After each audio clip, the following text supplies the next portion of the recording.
Hello and welcome back to Sacred Vapes, the channel that aims to bring the views and experiences of products in the market today, brought to you by an average vapor.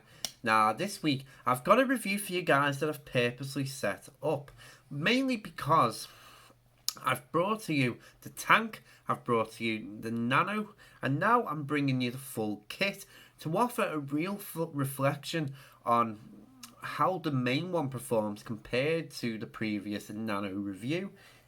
It is this, the Vaporesso Luxe. Now, as I said, going back a fair few weeks ago now, I brought you the Luxe Nano kit, and overall, for an internal battery device, it was fantastic. You know, the options, there was a few functional little flaws in there, but if you wanted an internal battery device that would work well with a lower powered vape, you can't go far wrong than picking one of them up. But the bigger brother that came out back in November, that's got all them features and puts it into a dual 18650 body. But how does it compare? And to be honest, is it worth the hype? Before we get into all that, we'll drop in down below and we'll give her a vape.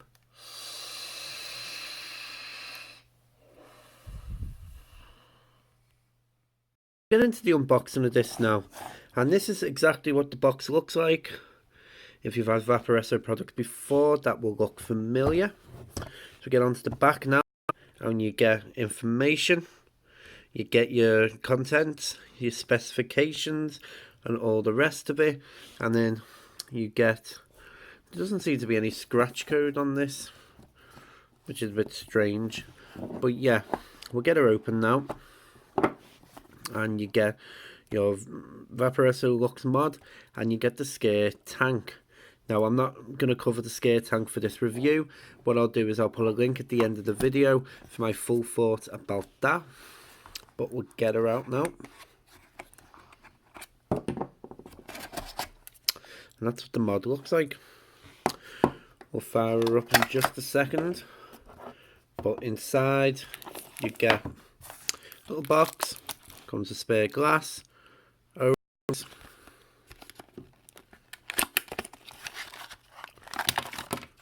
you get a glass protector, you get a second coil, a little information, and you get the USB cable. So let's pop some batteries in this, and we'll show you exactly what it's like. There's no battery ribbon inside, but the batteries just slot in. Magnetic door, and you get vibration to let you know it's fired up. So here's the device. It's a 220 watt device, comes with centralized 510 plate, comes with bottom USB port, vent holes on the bottom, you have your fire button on the side, and then you get these tap stick buttons. There's 3 of them. There's left, right, and then the V. So let's get into using it now. So 3 clicks takes the lock off the device for the buttons, and now to get into the menu, you press that 3 times. There we go. And you'll get vibration feedback. So these are your modes. You've got variable wattage. You get super player, which is designed for coils that are 0.05 to 0.01. You have your temperature control, variable voltage, current curve, bypass, DIY, which is your preheat, and settings. So quickly go into the options now.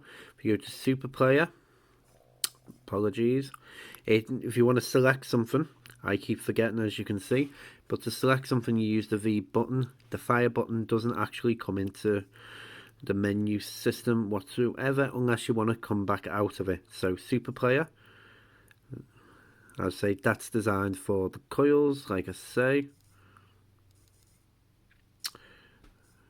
temperature control.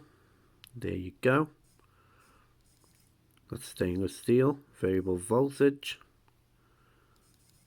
That's set to 3.6 volts. Current curve. Bypass mode. You don't get any options there. DIY, variable temperature. See, there's the preheat, like I said. If you go into here in the DIY mode, that lets you pick what you want in terms of the coil type. So stainless steel, nickel, titanium, and memories, and then you can lock it in place as well. Current curve again gives you that option to change between coil types. Exit and go into the settings. You have your time set.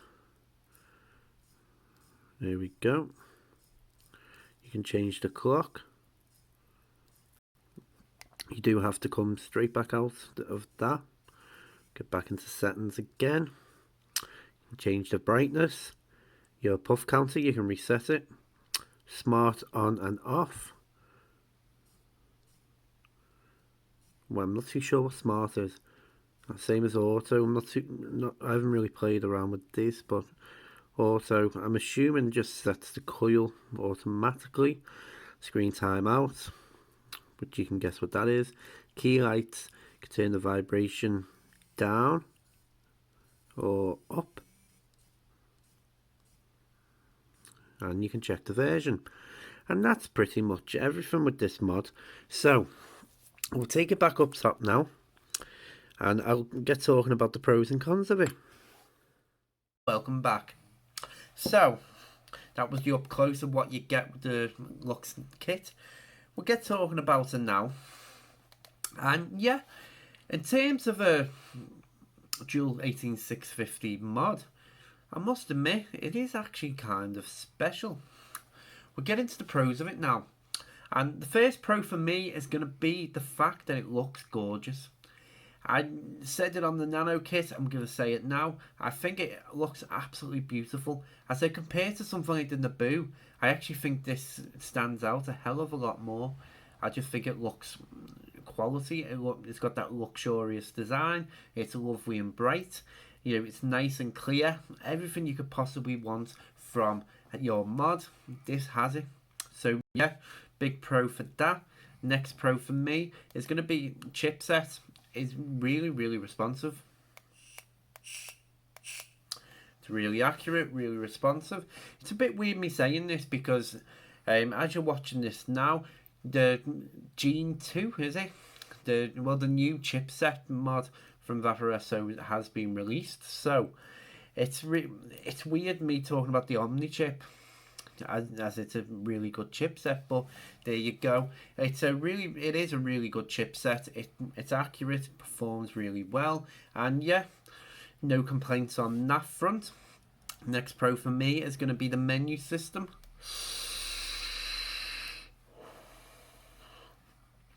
As I've shown you on the up close, it is really, really easy to use. As I said, it's got plenty of options in there. You have options like the bypass, like the super play, that are going to be more functional on the proper version compared to the Nano one. But yet, in terms of the options available, you know, it rivals pretty much any other device on the market at this range. It certainly, you're not going to get more customization until you move up to something like a DNA. So yeah, really, really nice touch there that they've loaded it with so many different ways you can control your vape. Next pro for me is going to be the way it locks up. I'm a big fan of that 3-click lock. You know, the fact that you have these buttons. I love the fact that it has vibration feedback. You know, it vibrates when you power it up and when you turn it off, just to give you that little indication that you've actually done it. You know, the little feedback, as I say, you know, that's locked up now, but 3 clicks unlocks it, and then 3 clicks to lock it back up. So you're not going to get any Hell's Gate issues there compared to, again, the Naboo. You know, you're not, that's going to come up on your screen, but still going to let you vape. So big pro for that. Next pro for me is going to be the fact that it just performs really well. You know, I've probably covered that already, but yeah, it feels really comfortable in the hand. It's a really nice size. I love the nice big fire button on the side there. You know, you can just rest your finger on it. And yeah, love the fact that you get a clock. That's not the time as I speak. I still haven't set it, but yeah, you get a nice big clock on it. So that's a nice screensaver. And yeah, just overall, it's just really responsive. It's really well thought out, from the options to the way it functions to the lock systems. I just think it's a really, really good design. I'd say the 5 clicks doesn't affect that lock either. And it'll turn off still, as you can see. And back on again. And when it loads back up, just to show you guys, bit of a delay, it'll stay locked, so you don't have to relock the buttons. So yeah, I think the final pro I will say is that the screen's nice and clear. You know, it does contain information that you want, you know, like the puffs, like the ohms, like everything else, like the time, but it's not overloaded. It's got that nice clear what you really want to see standing out, and it does stand out, and you don't have to trawl through loads of information to find it. So we'll get into the cons of this device now.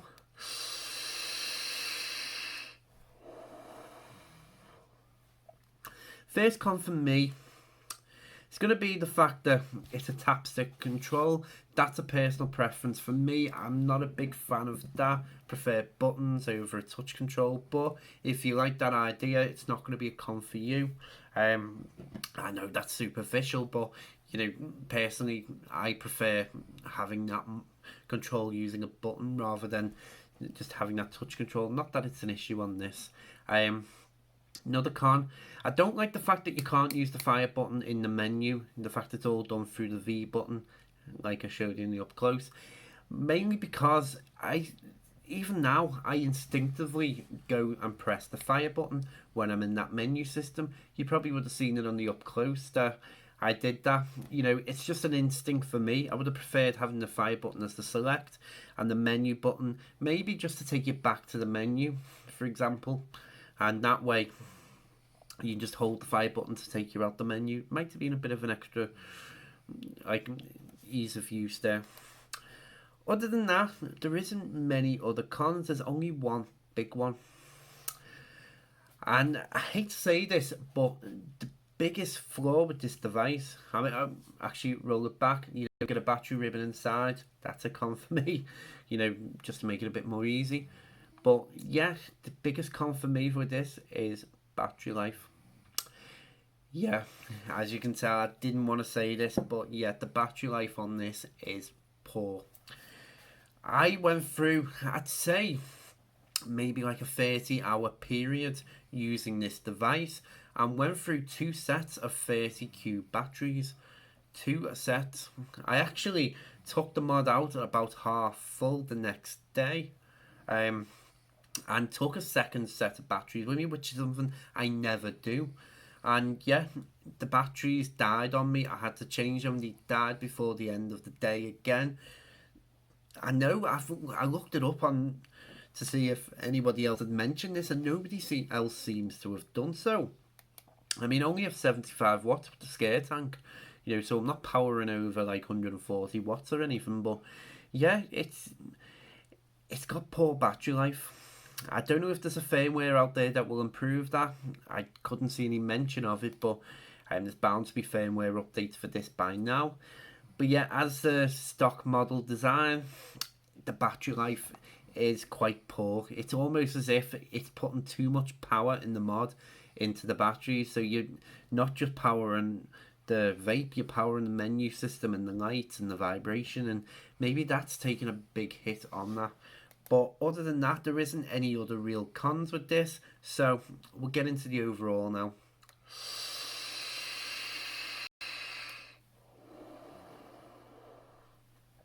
And overall, it's not a bad device, this. I think the problem with the Luxe is that it's very much in the name Luxe, luxury, and it's a device, if you like the look of it and you want complete customization from your vape from a mid-range mod, then this is really going to be up your alley. It really is going to appeal to you, especially if you rebuild on top and you don't want to use the scare tank. As it is, for me, as a standard Stockholm tank mod, I'd say you're going on the aesthetics, you're going on the looks rather than the performance. You know, the chipset works really well, but as I said before, the battery life is quite poor, so it's not going to last you for an entire day on one set of batteries, which is a con for me. It is a major drawback. Would I recommend this as a kit? Yes, on the basis of looks and performance, in terms of just the way it's well thought out.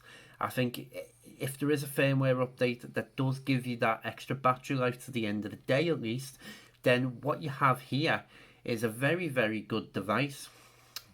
As it stands right now, it's a very luxurious device, and it's something that you are going to need to change the batteries on before the end of the day. So yeah, that was the Luxe. If you want to pick one of these up, I say link below. But yeah, in terms of the fact that it comes with the scare tank, you know, I'll drop my videos for the Nano and the scare below, and you can see my full thoughts about the tank. But thank you for watching. I really appreciate it. Coming up this weekend, we've got a couple of exciting reviews for you guys, so check them out. As I always say, can't speak. Thank you for watching. Stay safe.